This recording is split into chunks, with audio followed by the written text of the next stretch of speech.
예배는 순종의 표현이라고 그랬어요. 우리가 예배당에 들어오기 전에, 저 문을 열기 전에 우리 마음 안에 어떤 태도가 있어야 되는가? 순종하겠습니다. 그리고 문을 닫고 나가고 세상 가운데 들어가면 다양한 일들이 펼쳐져요.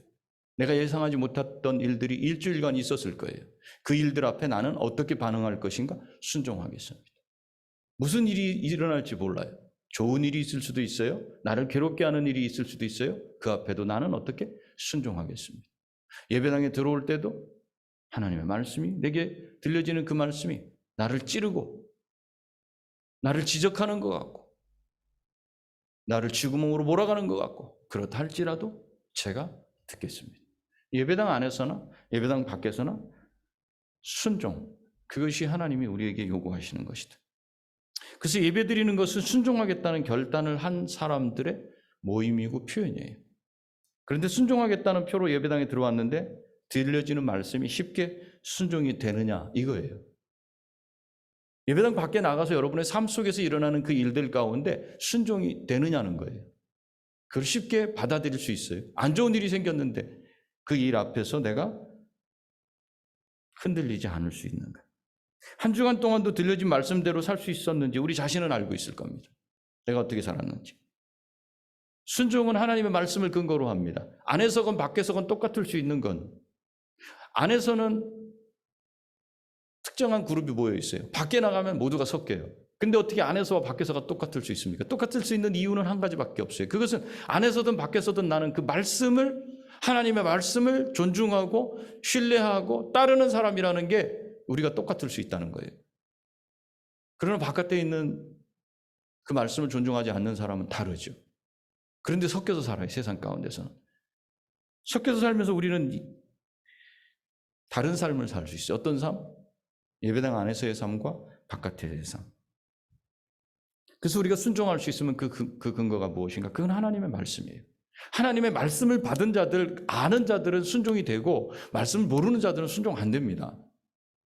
아무리 우긴다고 해도. 내 자녀를 말씀에 순종해서 이렇게 살아야지 이렇게 살아야지 그런데 그가 말씀이 없다면 그건 고통이 될 수밖에 없어요. 그 아이는 너무나 그게 자기를 학대하는, 박해하는, 핍박하는 그런 말이 될 수밖에 없어요. 그래서 자꾸 부모와 대화를 안 하려고 그러는 거예요. 왜요? 나는 말씀이 없는데 왜 나보고 말씀대로 살라 그래? 이거죠. 이것이 마치 우리가 예배당을 떠나는 순간 세상 가운데 들어가 있을 때 말씀은 예배당 안에서만 이라는 의식을 갖는 것과 똑같은 거예요. 그래서 여기서의 삶과 거기서의 삶이 달라요. 그렇기 때문에 고통이 있을 수밖에 없어요. 내 뜻에 순종하는 건 말 그대로 내 마음대로 사는 걸 말해요. 바깥에서 내가 살아갈 때 예배당에서도 역시 마찬가지입니다. 내가 내 뜻대로 내 고집대로 살아가겠습니다. 내 마음대로 사는 거예요. 내 마음대로 해놓고 그걸 하나님께 순종했다고 그렇게 말하지는 않아요. 그렇다면 왜 사람은 순종하기가 어려운 걸까요? 왜 그렇게 순종이? 오늘 말씀 요약하면 한 가지밖에 없어요. 한 가지밖에 없어요. 근데 왜 또 말씀하시고 또 말씀하셔요? 지금 요단강을 건너가야 되는 여호수아 입장에서는 이게 아주 중요한 사건이에요. 모세는 죽었어요. 그러면 그 여호수아가 감당해야 될 마음의 부담감, 이걸 좀 해결을 해주셔야지. 순종하라고 그러시죠. 순종. 삶의 현장에서 우리가 살아가기에 그게 보통 쉬운 일입니까? 그게? 가정 문제, 회사 문제, 사람과의 문제, 어느 것 하나 만만한 게 없어요. 근데 말씀의 순종, 하나님은 현실을 모르시는 건가 도대체? 왜 사람은 순종하기가 어려운 걸까? 이걸 알기 위해서 우리는 오늘 우리 인간이 어떻게 지어졌는지 다시 인체를 해부할 거예요. 여기 시간이 좀 걸릴 거예요. 이걸 모르면 오늘 말씀도 그래 순종해야지. 왜 순종해야 되는지 모르면서 그냥 순종해야지 이렇게 될 수밖에 없어요. 오늘 말씀은 모세가 죽고 난 다음에 후계자인 여호수아를 앞세워서 가나안에 들어가게 하시는 내용의 시작인데 계속 반복해서 하나님께서 말씀하시는 내용이 있어요. 그게 뭐예요? 마음을 강하게 하고 담대히 하라. 3번이나 계속 반복해요. 오늘 본문에서 3번 반복해요. 도대체 마음을 강하게 하고 담대히 하는 게 뭘까? 여호수아에게는 눈앞에 보이는 최고의 무기들, 전략들, 병사들, 이게 그의 마음을 평안하게 하고 담대히 하는 비결이 될 수 있었을 거예요. 그런데 하나님께서는 그렇게 말씀하시지 않아요. 하나님께서 말씀하시는 거에는 눈에 보이는 게 없어요. 눈에 보이는 실체가 없어. 그래서 오늘 본문 말씀을 듣는 사람들도 전혀 이해가 되지 않을 수 있어요. 그래서 우리 인간이 어떻게 지음받았고 어떤 모습으로 변질이 되었는지를 살펴보면서 오늘 말씀을 통한 은혜를 나누려고 해요. 하나님의 종 모세는 하나님께로 돌아갔습니다. 그래서 하나님께서 모세에게 말씀하셔요. 그 2절이에요. 여러분 성경. 내 종 모세가 죽었으니 이제 너는 이 모든 백성과 더불어 일어나 이 요단을 건너 내가 그들 곧 이스라엘 자손에게 주는 그 땅으로 가라. 여호수아는 이스라엘 백성들을 이끌고 요단강을 건너서 가나안 땅으로 들어가야 돼요. 그러나 모세가 떠난 다음에 여호수아에게는 감당할 수 없는 큰 두려움이 그 속으로 들어왔어요. 250만 명을 데리고 강을 건너야 돼. 이 추수기의 이 강물은 보통은 1km 정도, 30에서 80m, 넓지 않아요. 이게 굴곡지면서 곳곳마다 다르니까. 그런데 이게 추수기가 되면 이게 1km가 넘어가요. 거기다가 깊이, 물살, 말도 못하게 강해요. 여길 건너가야 돼. 눈앞에 당장에 홍해 같은 게 있어요. 부담이 여호수아를 사로잡았을 겁니다. 그런데 이때 하나님은 여호수아에게 위로의 말씀을 주시는 거예요. 그게 5절 말씀이에요. 내 평생에 너를 능히 대적할 자가 없으리니 내가 모세와 함께 있었던 것 같이 너와 함께 있을 것임이니라. 내가 너를 떠나지 아니하며 버리지 아니하리니. 아멘. 함께 하겠다는 거예요. 하나님이. 내가 너와 평생 함께 있을 것이고 누구도 너를 당하지 못할 거야. 하나님이 함께 하신데 함께 하신다는데 얼마나 위로가 되었겠습니까? 우리도 우리와 함께 하시는 하나님을 믿습니다. 여러분 믿죠? 우리 안에 성령이 계시다는 걸 믿고 있죠? 하나님 함께 하시죠. 그런데 삶 속에서는 하나님이 함께 하시는 것이 위로가 되고 힘이 됩니까? 그 함께 하시는 하나님 때문에 여러분 삶을 잘 이겨내고 살아왔어요? 한 주간? 믿지 않는 다른 사람과는 다르게 그렇게 설 수 있었어요? 아니면 여지없이 또 무너졌어요? 아니면 사람과 관계를 끊고 건들지 못하게 혼자 이렇게 살아왔습니까? 지금 싸우는 건 누가 해야 돼요? 하나님이 함께 하시는데 누가 해야 돼요? 여호수아가 해야 돼요. 여호수아가 나가야 돼요. 강도 여호수아가 앞에 서야 돼요. 저와 여러분도 우리가 싸워야 돼요. 내가 한 발 딛고 나가야 돼요.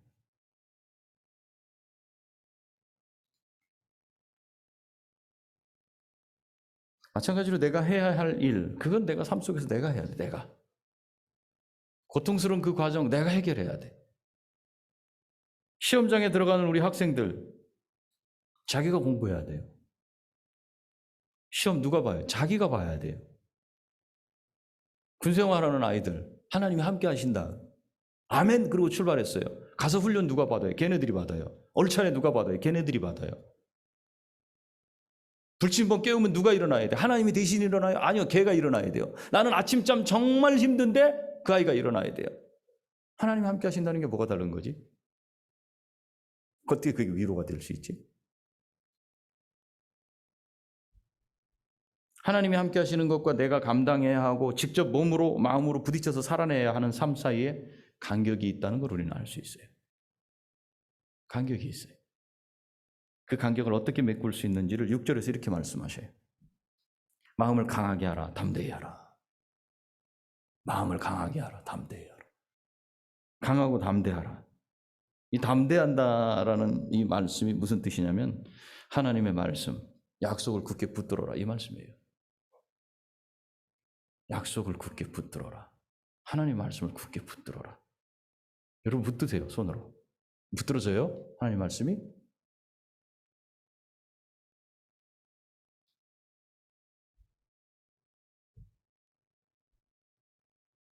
7절에서 오직 강하고 극히 담대하여. 6절에서도 강하고 담대하라. 7절에서도 오직 강하고 극히 담대하여. 9절 강하고 담대하라. 두려워하지 말며 놀라지 말라. 내가 어디로 가든지 내 하나님 여호와가 너와 함께 하시느니라. 이렇게 말씀하십니다. 하나님 말씀을 굳게 붙들라고 3번이나 말씀을 하셨어요. 눈에 보이는 상황 그거 의지하지 말아라. 내 눈과 마음을 의지하지 말아라. 오직 담대해라. 하나님의 말씀을 굳게 붙들어라.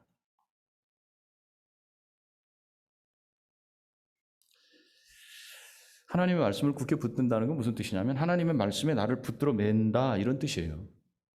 어떤 상황에서도 하나님의 말씀을 기억해내고 그 말씀을 붙잡는 거예요. 그 말씀을 의지하는 거예요. 다른 거로는 주변에 일어난 일들과 주변에 들려진 일들, 내게 보여진 그것을 의지하지 않고 그것에 대해서 지금 현실을 판단하고 분별하고 파악하지 않고 하나님의 말씀을 가지고 와서 그걸 근거로 내가 해석하고 지금 삶을 펼쳐가겠다는 그런 뜻이에요. 그래서 하나님의 말씀에 나를 붙들어 맬 때에만 내 마음이 흔들리지 않고 평안을 찾을 수 있다는 걸 말해요. 마지막 우리의 문제는 무엇인가? 이 마음의 문제예요. 산의 진미 고기를 먹은들 무엇하겠느냐? 마음이 평안하지 않은데 우리 어르신들 그렇게 말씀하시지 않아요? 마음이 평안하지 않은 것. 여러분 제가 어저께 제 아들하고 이 칼국수를 먹으려고 이렇게 쭉 중심상가를 가는데 어떤 어린아이를 아버지가 막 달래요. 뭘로 달래는지 아세요? 이걸 먹을래 저걸 먹을래로 달래고 있어요. 돈이 없어서 그건 사줄 수 없어. 집에 가서 우리 밥 먹는 걸로 하자. 이게 아니라 이걸 먹을래 저걸 먹을래. 그 앞에서 아이가 나는 이걸 할 거야 저걸 할 거야. 이 선택을 하고 투정을 부리고 그러고 있는 거예요. 그리고 거기에 나오신 모든 분들을 쭉 봤어요. 평안하고 행복한 거. 그리고 우리 다음 세대들을 봤어요. 이 아이들한테 부족한 게 무엇일까? 이 아이들이 뭘 경험 못하고 자랐을까? 여행을 한번 가보지 못했을까? 신발이 없어가지고 고무신 신고 다니는 애가 있는가? 양말이 없어갖고 양말 엄지발가락이 송송 뚫려서 여름에 시원하겠지만 구멍 뚫린 그런 양말을 신고 다니는가? 옷 입고 싶은 걸 입지 못한 아이가 있을까? 부족한 게 없어요. 부족한 게. 우리 부모들은 왜 쇠가 빠지게 일을 하는가? 어떻게든 내 자식이 공부를 안 한다면 어쩔 수 없지만 공부를 한다면 뭐 거기가 어디든지 다 보내겠습니다. 그 부모의 각오와 결단을 우리 자녀들은 아는지 모르겠어요. 근데 제가 보니까 어제 나가서 보니까 이렇게 자녀들을 키워가지고 이 아이들이 하나님을 알기를 원할까? 고통, 고생. 딴애는 얘기해요. 스스로. 내가 얼마나 고생하고 있는지 아십니까? 이렇게 얘기해요. 우리 부모님들 거기 속으시면 안 돼요. 고생이 뭐예요? 진짜 고생이. 너무 풍족한 가운데 누리는 그 고생. 그 고생을 아이들은 너무나 큰 고통이라고 이렇게 얘기해요.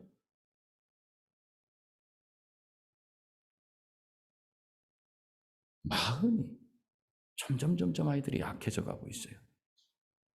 세상을 직면하지 않아요.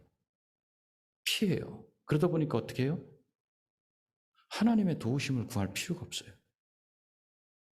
어쩌면 우리 부모 세대도 또 그런지도 몰라요. 그 6절에서 홀로 남은 여호수아에게 하나님께서 하시는 말씀이 마음을 강하게 하라, 담대히 하라. 너는 마음을 강하게 하라, 담대히 하라. 너는 네 마음을 지켜라 이거예요. 그럼 그 다음 얘기가 있어요. 이 백성으로 내가 그 조상에게 맹세해 주리라 한 땅을 얻게 하리라. 우리는 마음을 강하게 하라는 거예요. 마음을. 우리가 우리 자녀들을 훈련시킬 때 이 마음이 흔들리지 않게 해야 돼요. 근데 이 마음이 너무도 많이 흔들려요. 들리는 소리 한마디에 흔들리죠. 보이는 현상 하나에 흔들리죠. 이걸 우리 부모님들이 어떻게든지 감싸 안아보려고 하는데 안 돼요.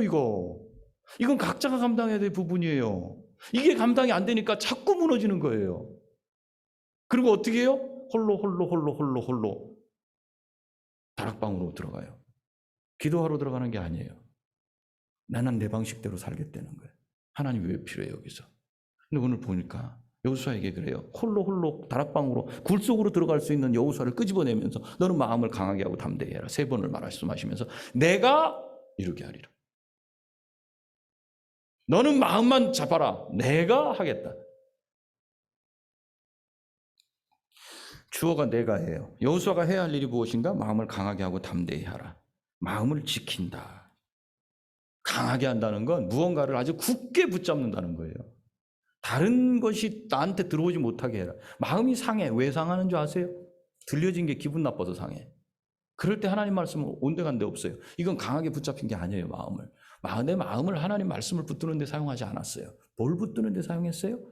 내 자존심을 붙드는 데 사용했어요. 묵상하죠. 들려진 이야기, 벌어진 상황. 몇 번만 묵상 딱 해보세요. 결론 어떻게 나는지. 여기서 뭘 붙잡지 않았어요? 하나님의 말씀을 그 사건에 대입시키지 않았다는 거예요.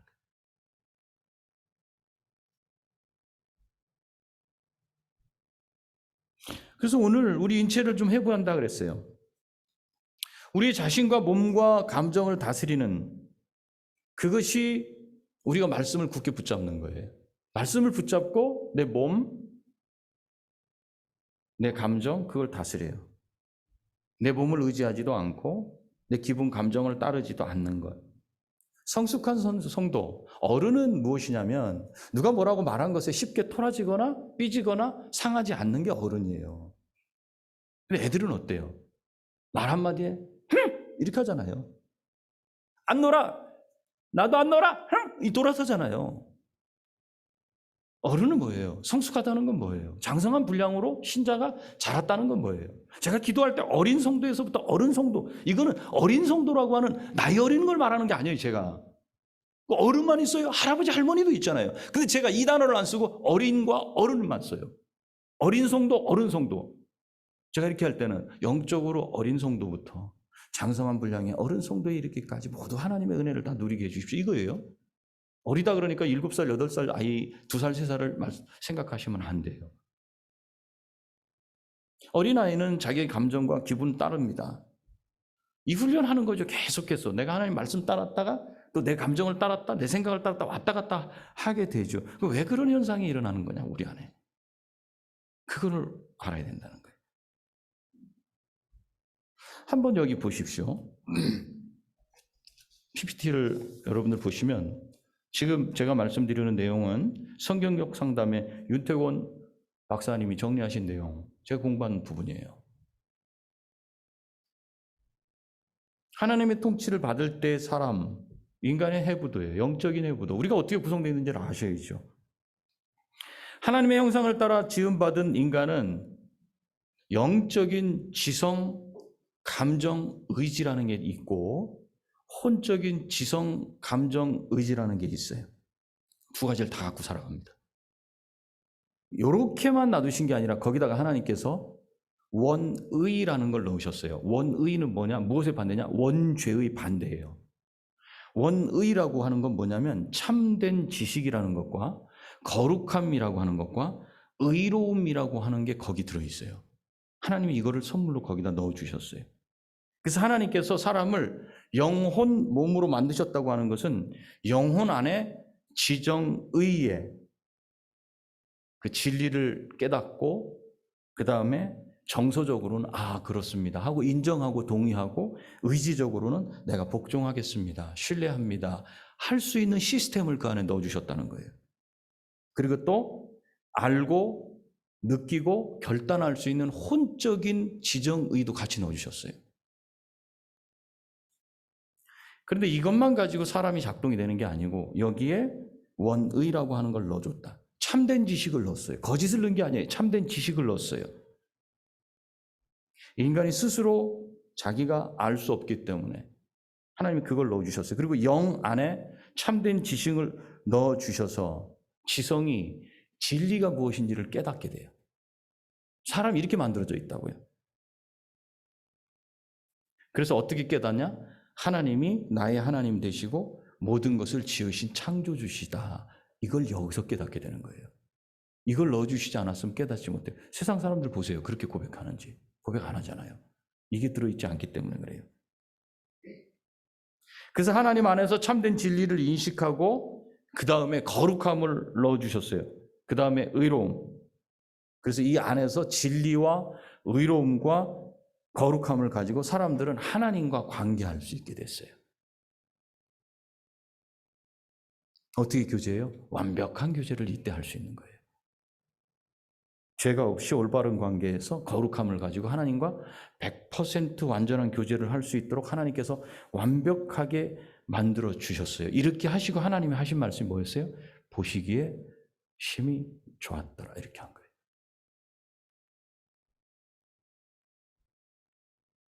그래서 내가 그 지정의를 정확하게 작동하게 될 때 지식과 거룩함과 의로움이 내 안에 꽉 차 있는 그런 가운데 나는 살아가게 되기 때문에 그때 사람들은 하나님께 기쁨으로 순종하면서 나아갈 수 있도록 그렇게 맨 처음엔 그렇게 만드셨다고요. 그것이 태초에 만드신 하나님의 그 사람의 모습이었다. 그래서 하나님의 통치하에서 아담과 하와가 하나님 안에서 복종하면서 살아갔다면 원의를 가지고 그렇게 살아갈 수 100% 하나님과 교제하면서 살아갈 수 있어요. 그런데 사탄이 와가지고 여기다 작업을 했어요. 그 작업을 한 특징을 보세요. 뭘 했는지. 거짓말을 거기다 주입을 시켰어요.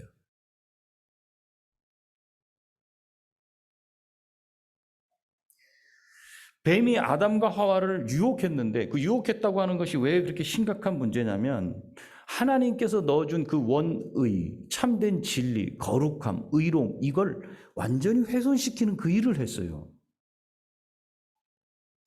영적으로 죽었다는 게 뭐냐면 바로 이 모습이에요.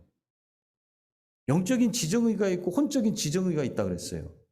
뭐가 기능을 못하게 되냐면 영적인 지정의가 기능을 못해요. 참된 진리와 의로움과 거룩함이 사라져버린 거예요. 이게 오염이 돼버렸어요. 하나님과 교제가 100%안 돼요. 이렇게 되면. 이 타락한 이후에 어떻게 바뀌었는가? 이 영적인 지정의에 진리가 들어와야 되는 지의 자리에 진리가 들어오지 않았어요. 거짓이 들어오게 됐어요. 거짓이 들어왔다는 건 우리가 분별할 수 있느냐? 분별 못해요. 태어나서부터 그렇게 살아간 사람들은 그것이 맞다고 판단해요. 그 거짓이 사로잡았어요. 그걸 우리가 안다 이렇게 말하는 거예요. 혼적으로. 내가 안다. 나는 알고 있어. 영적인 면에서 죽었다고 하더라도 혼적인 면에서 사람이 작동해요. 지금 살아가잖아요. 믿지 않는데도 믿음 없는데도 그냥 살아가요. 살아있다 그래요. 그런데 뭐가 작동이 안 되는가? 하나님과 정상적으로 교제해야 되는 이 교제 라인이 끊어져 버린 거예요. 혼과 몸은 작동해요.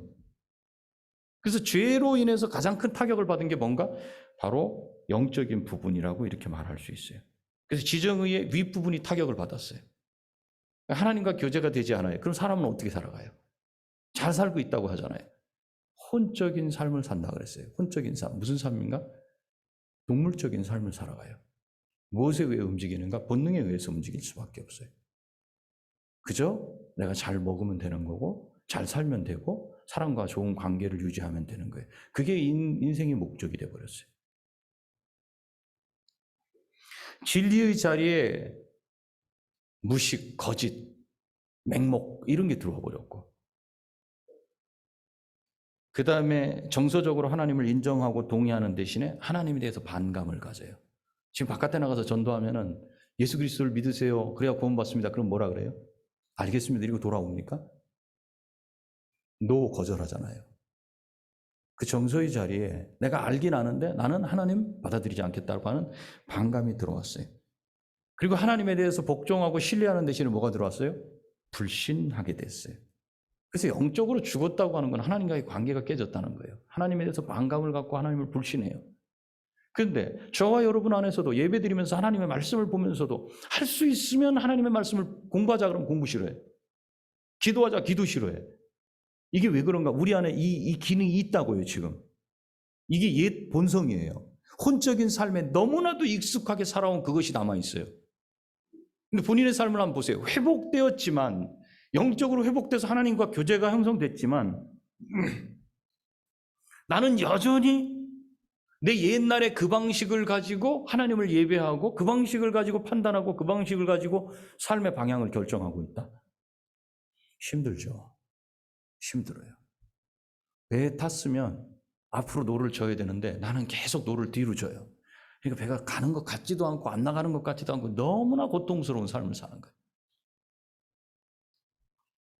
그래서 이 부분이 바뀌게 되는 거예요. 어떻게? 예수 그리스도를 믿는 믿음이 들어왔다는 건, 믿는다면 그 사람이 어떻게 바뀌어졌냐면 이 관계가 깨졌던, 이 영적인 지정의가 역할을 못했던 이 관계가 회복이 되는 거예요. 어떻게 회복이 돼요? 지적으로 무지가 들어왔다 그랬잖아요. 거짓이 들어왔다 그랬잖아요. 그걸 진리로 바꾸는 거예요. 어떻게? 말씀으로. 하나님에서 반감이 있다 그랬잖아요. 이제 하나님을 인정하고 동의하는 걸로 바꿔지는 거예요. 영이 회복된 사람은. 그리고 하나님에 대해서 인정하지 않았던, 불신했던 그것이 이제 신뢰로 돌아서는 거예요.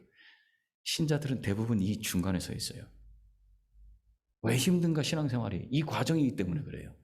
회복은 됐지만 그대로 살아가려니, 진리의 말씀을 받아서 내 삶을 바꿔보려 했더니 내 감정은 또 놀고 싶고 뭐뭐 하고 싶고 이러고 싶고 저러고 싶고 혼자 있으면 좋겠고, 교제는 왜 해? 사람들이 왜 대화를 해? 왜 자꾸 성경 말씀을 물어보고 대답하라 그래? 나 그냥 놔두세요. 나 홀로 살아갈 테니까. 이건 옛사람의 본성이에요. 혼적인 삶에서 나오는 지정의를 따라서 살아가는 사람이에요. 이 사람이. 그런 모습이 회복되기 전에 우리 안에 다 있다는 거예요. 그게 우리를 사로잡고 있어요. 근데 이걸 강력하게 내가 주장해요. 왜? 살아가는데 지장이 없으니까. 단 지장이 있어. 어디서? 이 예배 때 지장이 있고, 삶 속에서 내가 그 말씀을 따라 살아가려니까 지장이 있어. 이러니까 그거 안 잡아요. 여러분들 한번 생각해 보세요. 나는 어디에 강한가? 내가 혼적인 지정의를 강력하게 붙잡고 살아가는가? 말씀에 의해서 내 마음을 사로잡고, 지금 하나님이 말씀하시는 마음을 강하게 하고 담대히 하라. 여기에 붙잡혀 살아가는가? 간단한 것 같죠? 단순한 것 같죠? 왜? 우리 안에 두 가지가 다 들어있으니까. 우리 자녀들도 가만히 보세요. 어떤 걸 주장하는지. 우리 아빠, 엄마도 가만히 보세요. 여러분 자녀들. 무엇을 주장하고 살아가는지. 우리 아빠. 오늘 해부도를 봤잖아요. 우리 인간에. 그렇구나. 우리 아버지, 엄마가 아직 저 혼적인 저 지정의를 붙잡고 살아가는구나. 저러니까 이 평안이 없고 계속 괴롭구나. 우리 자녀를 바라보면서 우리 자녀가 너무 자기의가 강하구나. 너무 혼적인 지정의가 너무 강해가지고 하나님에 대해서는 계속 반감. 나. 오늘 여호수아한테 말씀하시잖아요. 내가 이루리라. 마음을 강하게 하고 담대히 하라. 내가 할게. 근데 내가 할게를 쏙 빼는 거야. 누가 할게? 내가 할게요. 하나님 제가 할게. 제가. 내 뜻대로 해볼게요. 이 고집을 계속 부리는 거예요. 그래서 이 부분이 바뀌어지지 않으면 그 삶이 괴로워져요. 이게 신앙의 핵심이야. 그런데 사람이 이런 상태에 있기 때문에 이 상태를 성경에서는 뭐라고 말하는지 에베소서 한번 찾아보세요. 에베소서 한번 보세요, 여러분. 에베소서 4장.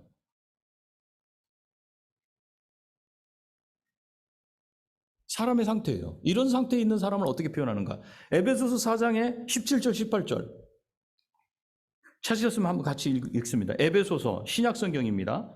제일 뒤쪽에서부터 나와야 빨라요. 갈, 앱, 빌 이렇게 나가는 거예요. 에베소서 4장 17절, 18절 읽습니다. 시작.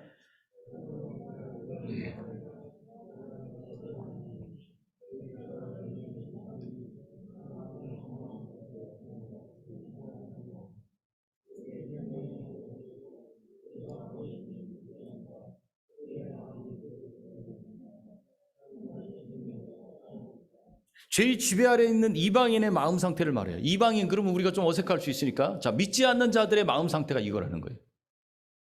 믿지 않는 자들은 그 마음에 허망한 것, 그 무익한 것이에요. 안 믿는 사람도 생각할 줄 알죠. 판단할 줄 알죠. 그러나 그 자체가 성경은 공허하고 헛되고 무익한 것이다. 왜? 하나님의 생명에서 떠나 있기 때문이다. 그들이 말하고 생각하는 모든 것이 공허하고 무익하고 헛된 것이다.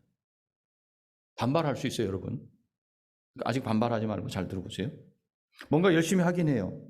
아무 쓸데없는 생명과 관계없는 것들, 하나님의 영생과 관계없는 것들, 사고방식이 허망한 것으로 행함같이 그렇게 하지 말라. 여러분의 생명과 관계없는 그것에 열심을 내고 그것을 쫓지 말라. 영적인 부분에 있어서 악한 것, 죄가 들어와서 이 거짓이 들어왔기 때문에 잘못된 것, 이 땅에서 아무리 열심히 산다 해도 이 세상의 갑부들 이름들이 뉴스에 나오지 않습니까? 이 땅에 대단한 혼적인 것을 이뤘어요. 그런데 그들의 영적인 삶은 어떤 거냐고요? 영적으로는 어떤가? 대단한 걸 이뤄서 우리가 부럽죠. 그렇게 되고 싶죠. 다들 그것을 쫓지 않습니까? 그러나 영적으로 헛된 것을 쫓고 있다면 그 삶은 이 땅에서의 잠깐 동안 시한부 인생을 화려하게 꽃피우고 살다가 끝나는 인생이에요. 그것이 우리에게 부럽습니까? 그런데 이상하게 우리는 다 그것을 쫓으려고 자녀를 그렇게 양육하고 있어요. 얼마나 허망한 겁니까? 영적으로 전혀 회복되지 않은 이 혼적인 것만 잘하고 있다면 대기업을 이루면 뭐합니까? 재산을 상당히 많이 가졌으면 뭐합니까? 이것이 세상 사람들이 겪는 문제이면서 동시에 신자들도 거의 그 방식을 따라서 살아가고 있다는 거예요. 영적으로 회복되는 건 관심도 없어요. 이 땅에서 얼마나 혼적으로 잘 되느냐, 그걸 따라서 세상과 다르지 않은 길로 나가고 있다면, 그렇다면 예배는 여러분들에게 힘이 되지 못합니다. 위로가 되지 못합니다. 내가 그리스도인이라는 거? 그게 괴로울 수밖에 없어요. 나한테 무슨 도움이 돼요? 그게 무슨 위로가 돼요? 만약에 그런 상태에 있다면 심각한 상태에 지금 접어들어 있다. 그리고 말씀을 보면 이방인, 즉 믿지 않는 사람은 어떤 상태인지 이렇게 설명하고 있어요. 그들의 총명이 어두워지고, 총명. 사람의 지성이라고 하는 건 이성 플러스 총명이에요. 언더스탠딩 이렇게 표현이 되어 있어요. 사람의 지성이 이성 플러스 총명으로 되어 있는데 이성은 어디서 온 거냐? 혼적인 부분이에요. 믿지 않는 사람은 이걸 가지고 살아간다고요. 이성을 가지고. 믿지 않는 사람은 이 이성을 가지고 모든 것을 추리하고 문제를 해결하고 이렇게 해나가요. 그런데 총명은 위쪽 부분이에요. 영적인 부분이에요. 이 총명이라고 하는 위쪽 부분이 없어요. 이 총명은 영적인 그런 도덕적인 그런 이해력을 말해요. 영적인 이해력, 그것이 총명이에요. 나에게 총명이 있는지 여러분 한번 생각해 보십시오. 내가 아는 것, 안다고 하는 것의 깊은 그 뒤에 배후에 사물의 실체를 보고 느끼는 것을 총명이라고 할 수 있는데, 죄의 지배 아래 살아가는 사람들, 즉 믿음이 없는 사람들은 이성적으로는 잘해요. 노벨상 받죠. 이번에도 또 그 수학에 노벨상 받은 그분이 있죠. 그런데 이 총명이 없다면 이성으로만 작동하는 걸로 살아가는 거예요. 학교에서도 공부도 잘하고 그렇게 해요. 문제는 뭐냐? 총명이 어두워져 있다. 삶의 본질을 보는데 어둡다, 이거예요. 여호수아에게 하나님께서 강하고 담대하라고 하신 말뜻을 이제 이해할 수 있겠어요? 이성을 가지고 세상을 바라보고 그렇게 살아가지 말아라, 그거예요. 이성적으로는 어떻게 해야 돼요? 여호수아가 어떻게 싸워야 될지 전략을 마련해야 돼요. 군대를 양성해야 돼요. 특공대를 만들어야 되고, 무기를 어떻게 빼오든지 훔쳐오든지 어떻게 해서라도 준비를 다 해야 돼요. 이성적으로는 그런 거예요. 너 그거 의지하지 말라는 거예요. 저와 여러분이 세상을 살아갈 때 우리 이성 발달되어 있어요. 근데 총명보다 우리가 이성을 더 활용해가지고 세상을 살아가려고 그래요. 그러다 보니 이성을 더 잘 활용하는 사람한테 부딪히죠. 이게 서열이 매겨지는 거예요. 1등부터 꼴등까지. 우리 이걸 뚫으려고 지금 애를 쓰는 거예요. 이게 착각하면 안 돼요. 총명은 전혀 발전이 안 되고 있는데 이성만 가지고 살아보려고 하는.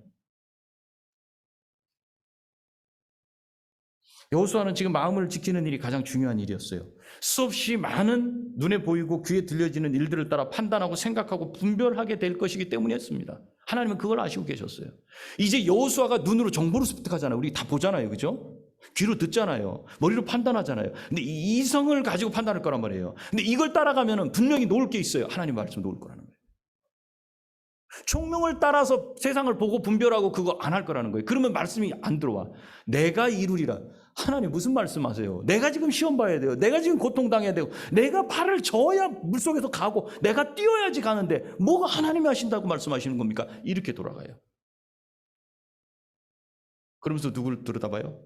자기의 이성의 한계를 들여다보고 자기 자신을 들여다보고 내가 이 정도밖에 될 수 없다는 그 현실 앞에 세상과 단절을 해버리고, 그것 때문에 화가 나고 스트레스가 나고. 그러니 이 말씀이 어떻게 위로가 돼? 내가 하기 때문에 위로가 안 된다고 생각하는, 내가 하기 때문에. 그러나 인체 해부도를 분명히 봤다면 하나님의 총명이라는 걸 통해서 이제 내가 이성을 의지해가지고 판단하고 그걸로 삶을 살아가는 게 아니라 하나님이 주신 총명이라는 걸 통해가지고 영적으로 주의 말씀을 붙잡을 수 있고 그 눈으로 세상을 볼 수 있는 그 눈이 내게 들어와야 된다는 거예요. 그래서 세상에서 이런 철학 저런 사상이라고 여러분들에게 제공하고 강의하고 하는 거 자꾸 보고 들으면 어떻게 되냐면 이성이 발달되게 돼 있어요. 이성을 의지하게 돼 있어요. 사탄은 가만히 놓습니까? 이 세상에 있는 모든 걸 동원해가지고 우리를 다시 재훈련시키는데 여기 말씀을 배워요.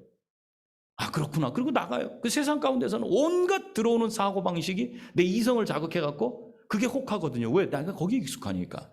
또 그렇게 살아가게 만들어요. 그게 너무 괴로워. 총명을 쫓아 살아가는 거, 회복된 지성을 따라 살아가는 거, 이것과 반대편에 있는 거. 매번 예배당에 오면 회개돼. 주님 말씀대로 못 사는 것도 잘못했습니다. 나가면 또 어떻게 살아? 우리 레파토리예요. 우리의 고백서예요. 그게 매번 따라하는 고백서. 그러나 세상에 나가서는 여전히 똑같이 살아요. 그렇기 때문에 이 고백서가 또 존재하는 거예요. 수없이 만에 눈에 보이고 판단해야 되고 결정해야 되는 그 일들 앞에, 그래서 여호수아에게 필요한 게 뭐였어요? 이 총명, 다시 회복시켜 주신 이 총명을 따라야 할 때 필요한 게 뭐였어요? 그게 하나님의 말씀이었어요. 그래서 오늘 3번 반복하면서 또 말씀하시는 게 하나님의 말씀, 그걸 알아야만 한다. 회복된 지성으로 하나님의 말씀을 듣고 영의 생각을 해야만 그 안에 평안이 있고 흔들림 없이 약속의 말씀을 의지하고 갈 수 있어요. 세상은 여전히 힘듭니다. 저와 여러분에게 세상은 계속 고통스럽습니다. 믿지 않는 사람에게, 믿는 사람에게 세상은 똑같아요. 그러나 보는 눈이 다른 게 믿는 사람과 믿지 않는 사람이에요. 해석하는 방식이 다른 게 믿는 사람과 믿지 않는 사람이에요. 여러분들이 지금 여기서 예배 드린다고 여러분의 삶이 개선됩니까? 금방 뭐가 바꿔지고 달라지고 평안이 찾아오고 그렇게 돼요? 점차적으로 그것을 해석하는 눈이 바뀌어진다는 거예요. 그런데 그것이 무엇을 건드리는 건 내 마음을 자극하기 시작을 해요. 그러면서 내 마음에 평안이 찾아오기 시작해요. 상황은 바뀌어지지 않았어요. 현실 변화되지 않았어요. 자녀들 여전히 똑같고 집안 문제 똑같고 다 똑같아요. 그런데 내 안에 말 못할 기쁨이 일어나는 거예요. 내가 생각하는 방식이 바뀐 거예요.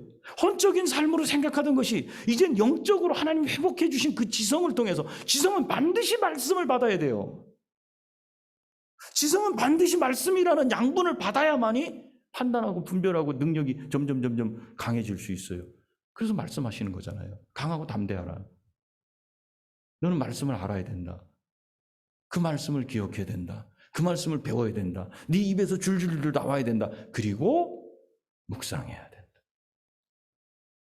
묵상. 영이 회복된 믿음이 있는 사람들은 삶 속에서 살아갈 때 절대로 누가 말한 것, 내가 본 것, 이거 묵상하지 마세요. 딱 3초 묵상하면 3분 갑니다. 3분만 딱 묵상하면 하루 종일 나를 사로잡습니다. 무엇을 묵상해야 되는가? 여호수아에게. 네가 본 대적의 키, 그들이 갖고 있는 무게, 너희들이 잘못한 것, 그거 말고 하나님의 율법을 묵상해라. 저와 여러분이 왜 말씀을 읽습니까? 우리는 날마다 성경 읽기를 합니다. 왜 그걸 봐야 되는지 아세요? 여러분 회복된 지성에 계속해서 양분을 주는 거예요. 내가 이제는 내 이성을 따라가지고 하나님과 교제하던 그것이 끊어졌던 그 전의 삶으로 가지 않고 내가 말씀을 계속 봄으로써 아무것도 아닌 것 같죠? 그거 한 장 보는 게 아무것도 아닌 것 같죠? 그걸 봄으로써 주님의 말씀이 나를 다스릴 수 있도록 나는 계속 훈련하는 이 과정에 들어가 있다는 거예요. 이 과정을 여러분 게을리하겠습니까?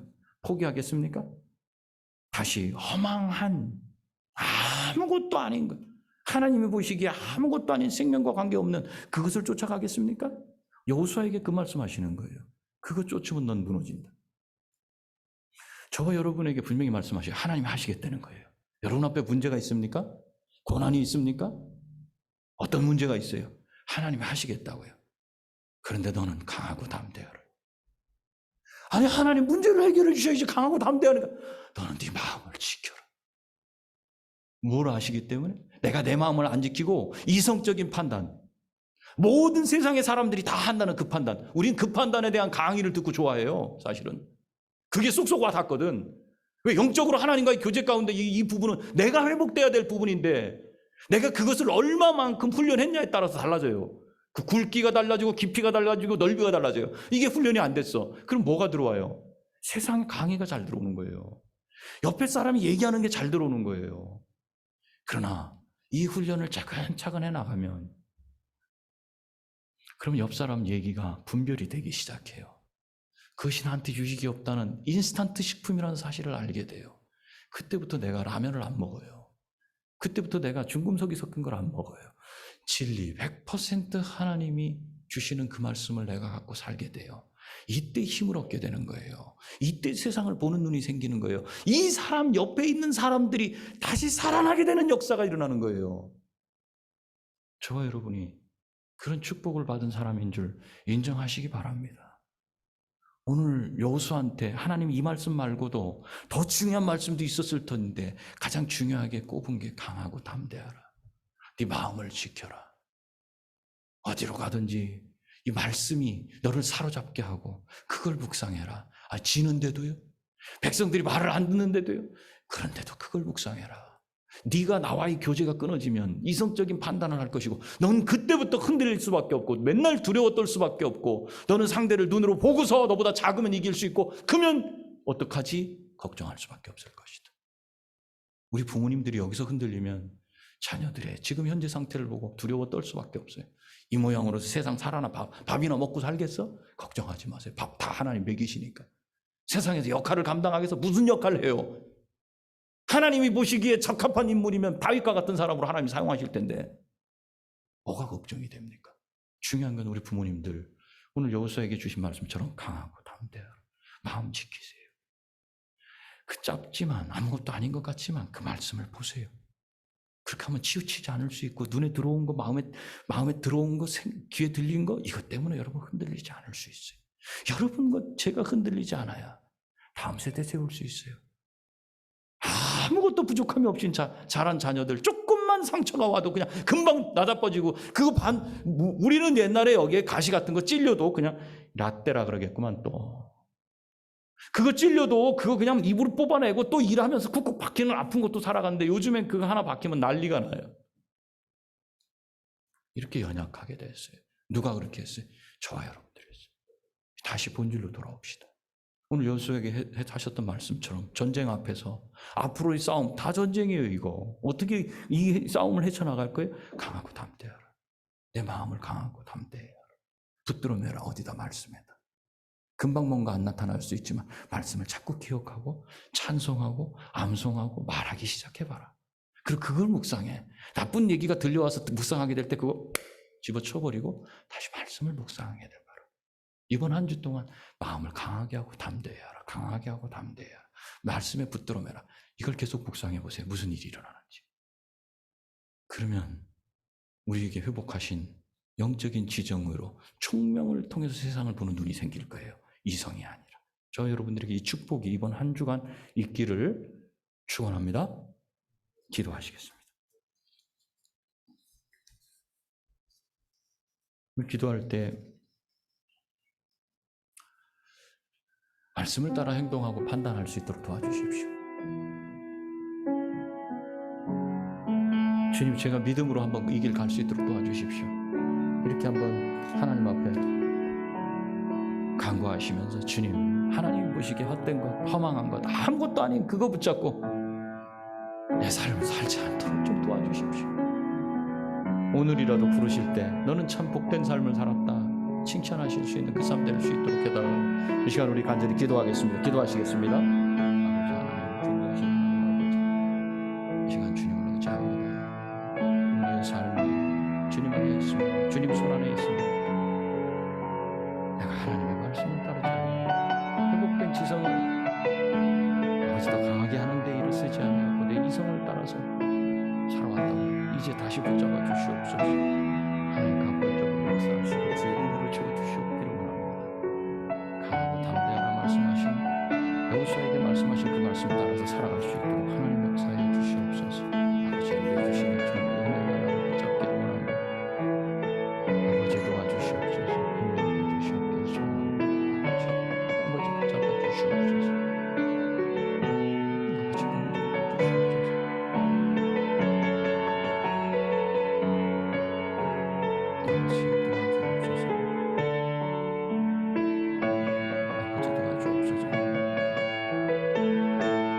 하나님 아버지, 강하고 담대하라고 여호수아에게 말씀하셨던 것처럼 저희들이 회복된 영으로 그 지성이 계속해서 양분을 갈구하고 있는데 주의 말씀을 어찌 보면 저희들이 멀리하지 않았나, 이 시간 회개합니다.